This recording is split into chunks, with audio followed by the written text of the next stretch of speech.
من الشيطان الرجيم بسم الله الرحمن الرحيم ثم الصلاة والسلام على أشرف المرسلين وعلى آله وصحبه الأجمعين رب اشرح لي صدري ويسر لي أمري واحلل عقدة من لساني يفقه قولي عما بعد. Assalamu alaikum warahmatullahi wabarakatuh. Dada zangu katika imani, tuendelea na darasa yetu, na leo hii nitazungumzia kuhusu Waislamu baina ya saum na iman.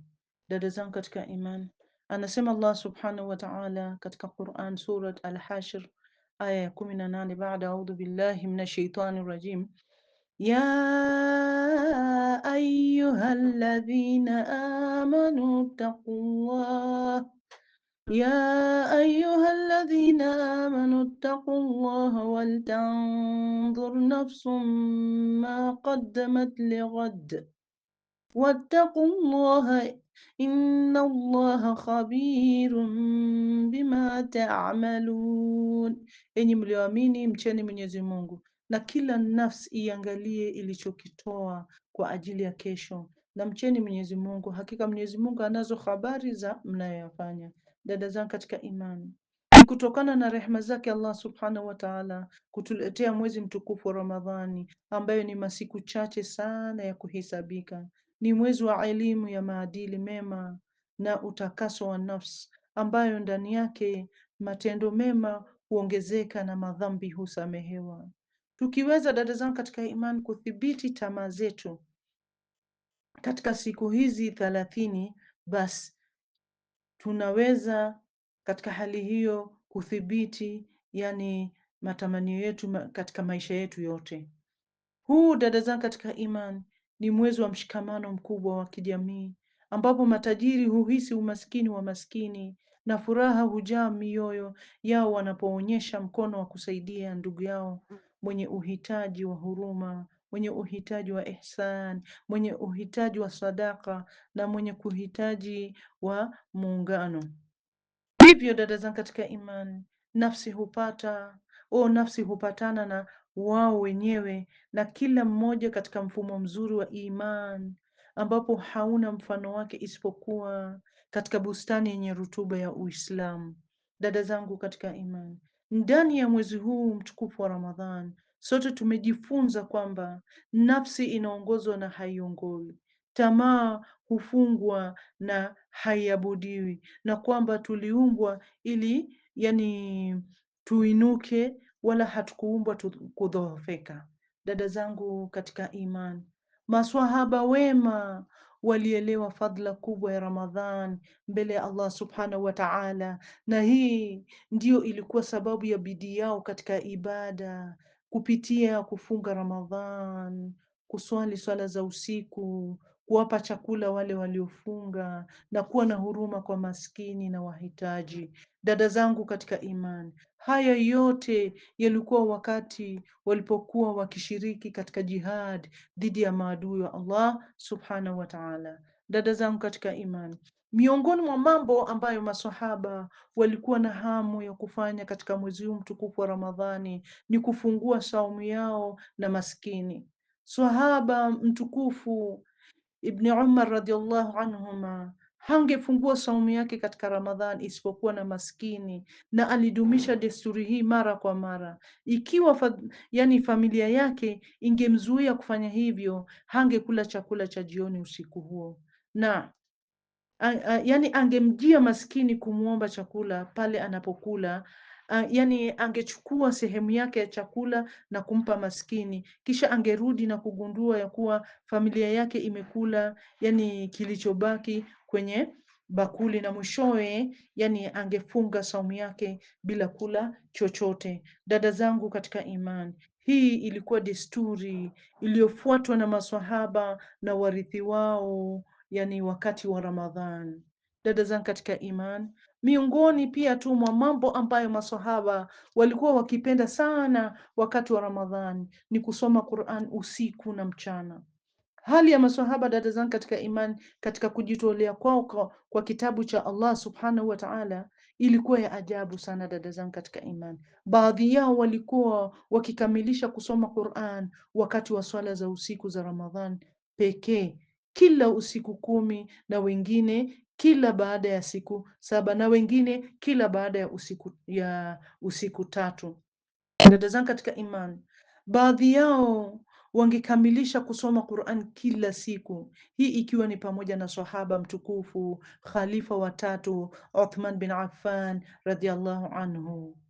Imam Shafi, dada zangu katika iman, rahimahullah, alikuwa akikamilisha kusoma Qur'an katika mwezi mtukufu wa Ramadhani mara 60, na hiyo ilikuwa ni nje ya swala za lazima. Dada zangu katika iman, kadhalika katika mifano mingine ya kujitolea kwao kwa Qur'an, hawa maswahaba na umakini wao kamili juu yake ni kwamba Al-Zuhri, Allah amrehemu, alikuwa akiacha kufundisha ilmu ya hadith na kuhudhuria mikusanyiko ya kitaalamu, baada yake akijitolea badala yake alikuwa akijitolea kusoma Qur'an. Yani alikuwa anawacha kufundisha ilmu ya hadith na hata kuhudhuria mikusanyiko ya kitaalamu, na badala yake akijitolea kusoma Qur'an. Vile vile Sufyan Athauri, Allah amrehemu, alikuwa akiacha aina nyingine zote za ibada wakati wa Ramadhan na kujitolea kabisa kusoma Qur'an. Kadhalika dada zangu katika Imam Malik bin Anas radhiallahu anhu rahimahullah, alikuwa akitoroka vikao vya hadith Ramadhani ilipofika na kujitolea kufanya nini? Kusoma Qur'an. Dada zangu katika imani, miongoni pia mwa mambo ambayo maswahaba walikuwa na hamu ya kuyafanya katika mwezi mtukufu wa Ramadhani ilikuwa ni kuhifadhi saumu zao.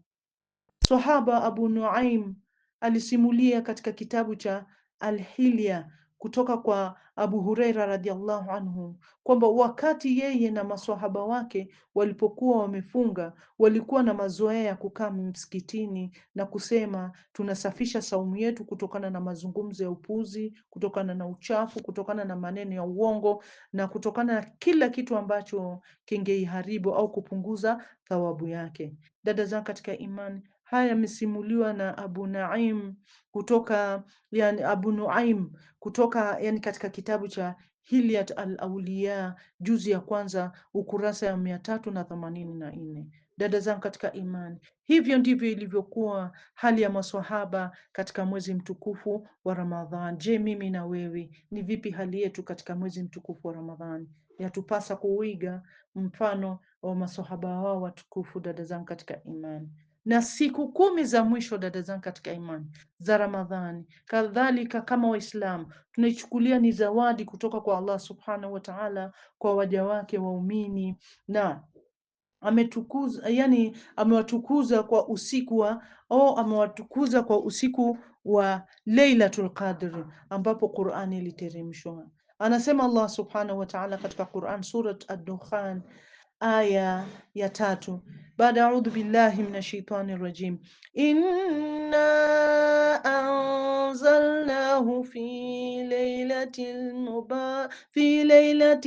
mubarakatin inna kunna mundhirin, inna anzalnahu fi lailatin mubarakatin inna kunna mundhirin, yani hakika tuliuteremsha katika usiku uliobarikiwa, hakika tulikuwa waonyaji daima.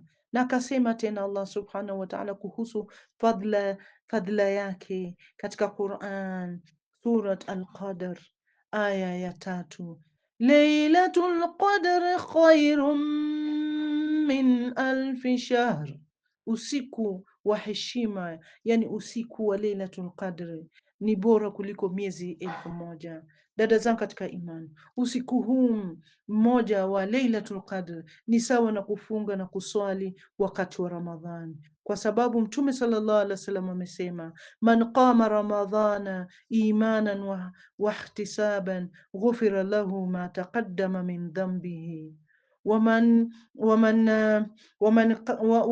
qama lailatul qadr imanan wahtisaban ghufira lahu ma taqaddama min dhanbihi waman sama ramadhana imanan wahtisaban ghufira lahu ma taqaddama min dhanbihi, rawahu al-Bukhari. Yani Mtume sallallahu alaihi wasallam anasema yoyote anayeswali wakati anayeswali wakati wa Ramadhani kwa imani na matarajio ya thawabu atasamehewa dhambi zake zote zilizopita, na yeyote anayefunga wakati wa Ramadhani kwa imani na matarajio ya thawabu atasamehewa dhambi zake zilizopita, na yeyote anayeswali usiku wa heshima, yani usiku wa Lailatul Qadr kwa imani na matarajio ya thawabu atasamehewa dhambi zake zilizopita. Haya yamesimuliwa, dada zangu katika imani, na Imam al-Bukhari. Dada zangu katika imani, siku hizi 10 zilifanywa kuwa hitimisho la mwezi wa kufunga mtukufu wa Ramadhani. Kwa hivyo ni muhimu kwetu kujitahidi wakati huu kukamilisha ibada hii tukufu ya Ramadhani. Hali ya Mtume sallallahu alaihi wasallam katika siku hizi za 10 la mwisho ilikuwa tofauti na siku zingine za mwaka, na hata kutoka siku za Ramadhan zilizotangulia. Alikuwa, dada zangu katika imani, Mtume sallallahu alaihi wasallam akijitahidi kwa utii na kujitolea kwa ibada zaidi, licha ya kusamehewa dhambi zake zilizotangulia na zijazo. Aisha radhiallahu anha amesema siku 10 za mwisho za Ramadhani zilipoanza, Mtume sallallahu alaihi wasallam alikuwa akikaza kitambaa chake na kukaa usiku kucha na kuamsha familia yake.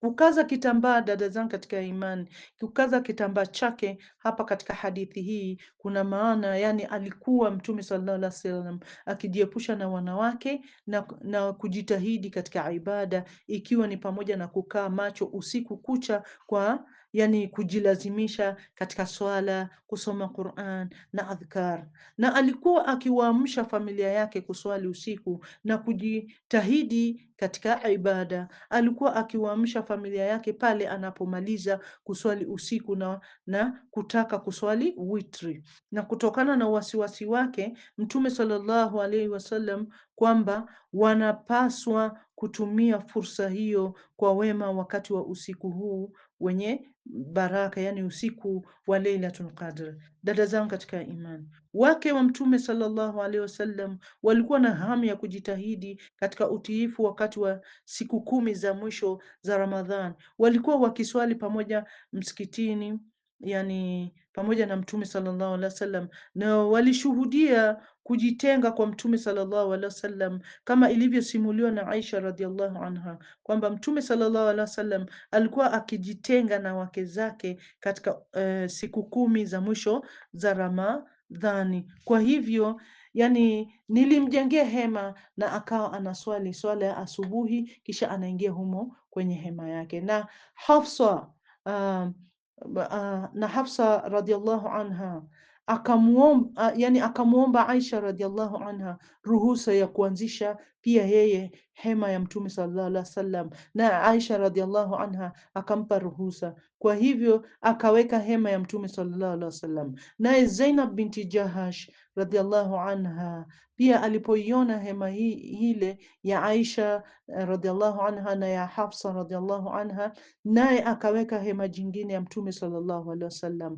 Haya yamesimuliwa na Imam al-Bukhari. Dada zangu katika iman, walikuwa wake za Mtume sallallahu alaihi wasallam walikuwa na hamu ya kuomba dua katika siku hizo 10. Amesema Aisha radhiallahu anha kumwambia Mtume sallallahu alaihi wasallam, ewe Mtume wa Mwenyezi Mungu, usiku wa Lailatul Qadr niombe dua gani? Akasema Mtume sallallahu alaihi wasallam kumwambia Aisha radhiallahu anha, sema Allahumma innaka afuwun tuhibbul afwa fa'fu anni, rawahu at-Tirmidhi.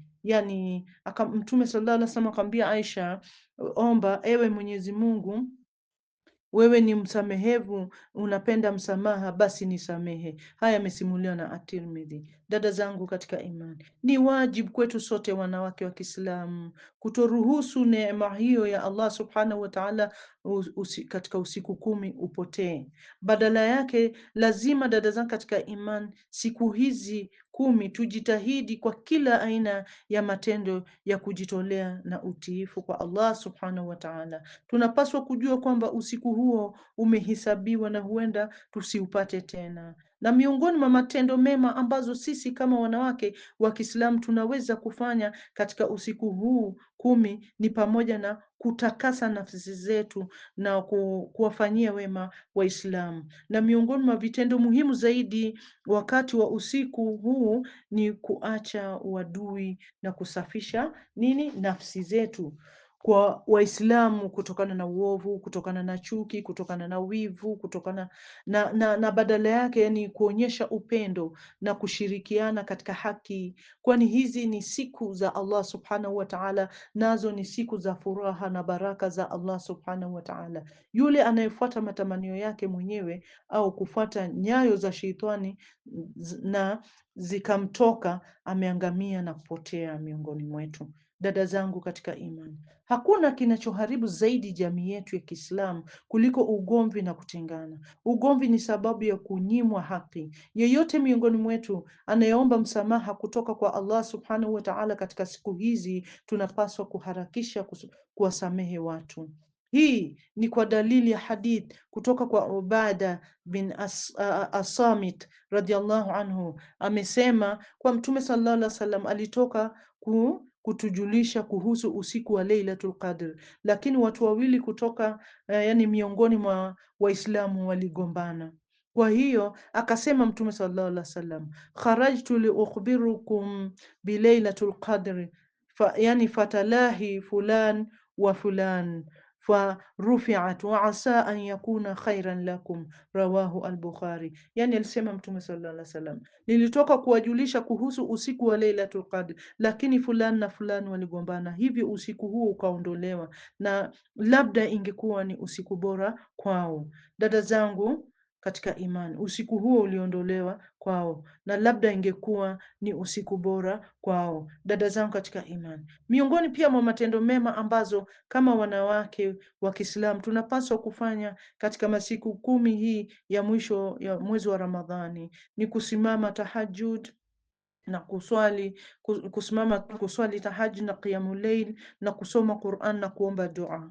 Ibada kamili, dada zangu katika imani, katika siku hizo 10 ni swala ya usiku na tahajjud na qiyamul layl, ambapo adhkar, dua na usomaji wa Qur'an hufanywa. Kwa jumla, swala ya usiku ni heshima ya mumin na anapata radhi za Mola wake na ni tiba ya kila ugonjwa na shida. Katika usiku huo, dada zangu katika iman, na wakati huo roho huwa zimeandaliwa na mioyo huwa imeshikamana na muumba wao Allah subhanahu wa ta'ala. Kama wanawake wa Kiislamu tunapaswa pia kutambua kwamba mwezi huu ni mwezi wa Qur'an.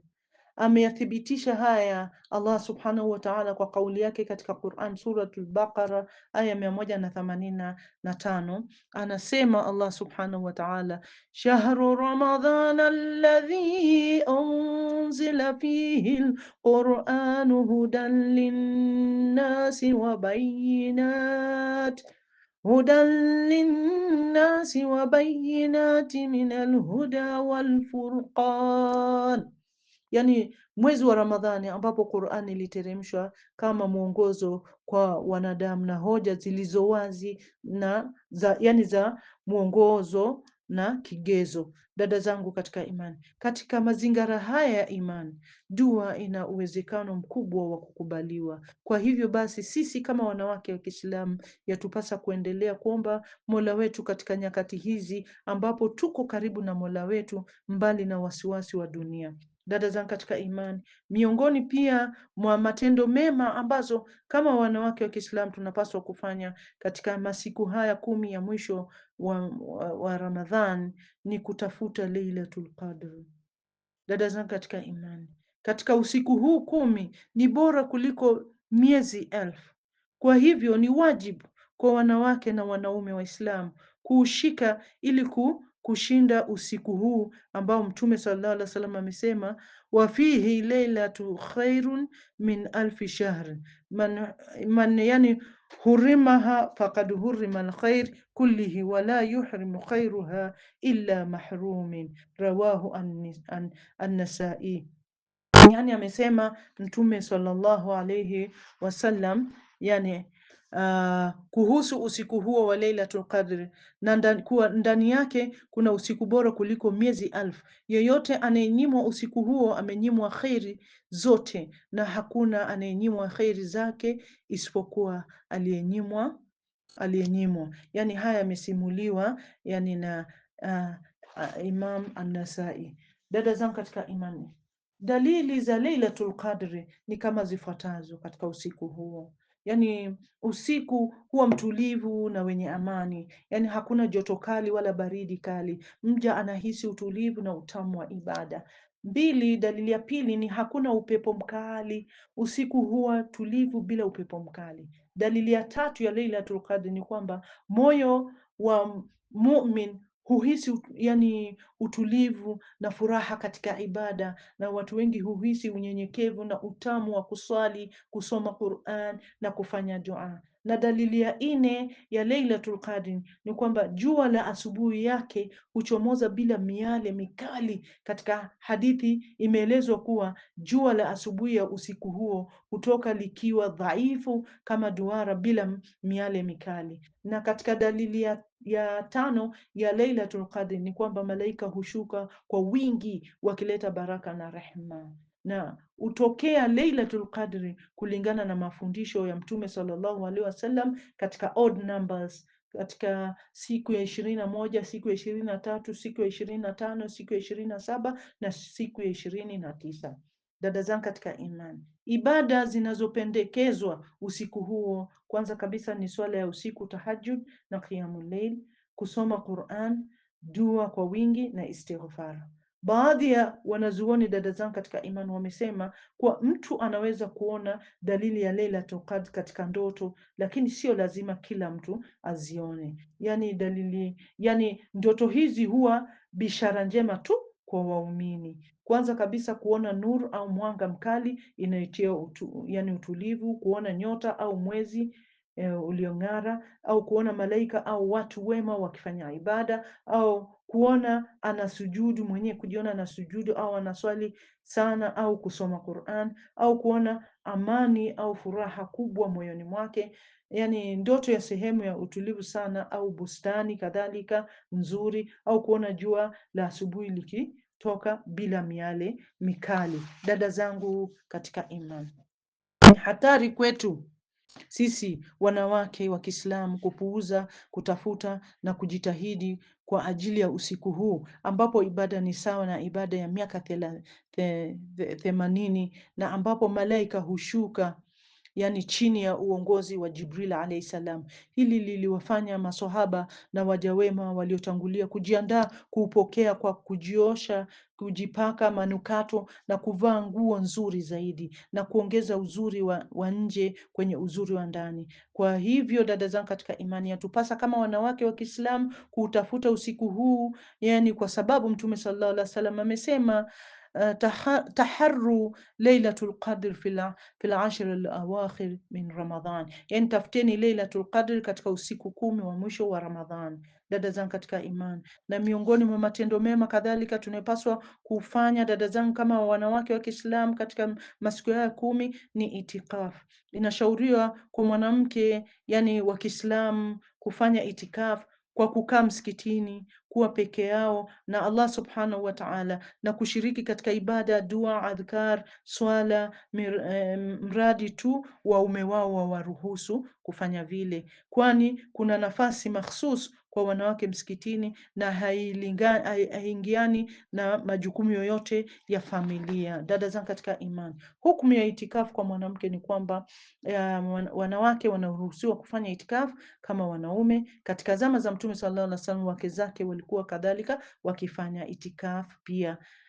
Na dada zangu katika iman, masharti muhimu kwa wanawake, kwa mwanamke anayetaka kufanya itikaf ni kwamba kwanza kabisa ni ruhusa au ni ruhusa ya mume au mlezi ikiwa ameolewa.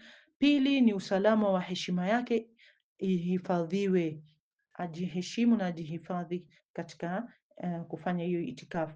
Tatu ni kufanya itikafu katika msikiti ambako yani swala ya jamaa inaswaliwa. Hii ni kwa rai ya wanazuoni wengi. Na nne ni kuepuka kutoka nje ya msikiti bila sababu ya lazima kama kwenda chooni au dharura tu. Uh, na kadhalika ibada zinazofanywa wakati wa itikafu ni kuswali tarawih, tahajjud, kusoma Qur'an, kufanya dua na adhkar na istighfar. Na lengo kuu ya haya yote ni kujikurubisha kwa Allah na kutafuta Lailatul Qadr. Na nne mambo na kadhalika, mambo yanayoharibu itikafu ni kutoka msikitini bila sababu ya dharura, kufanya tendo la ndoa, kulewa au kupoteza akili, kuacha Uislamu, haidh na nifas kwa mwanamke. Na mambo yanayoruhusiwa ni kutoka msikitini kwa dharura, kuzungumza kidogo, mambo ya kawaida yasiyo ya dhambi, na kulala au kupumzika. Dada zangu katika imani, na mambo kadhalika yanayopunguza thawabu za itikafu ni mazungumzo mengi yasiyo na faida, kujishughulisha sana na simu au mitandao, kulala kupita kiasi, kujihusisha na mabishano ambayo yanaweza kuharibu utulivu na unyenyekevu ya ibada, kucheka sana na kufanya utani mwingi, kukaa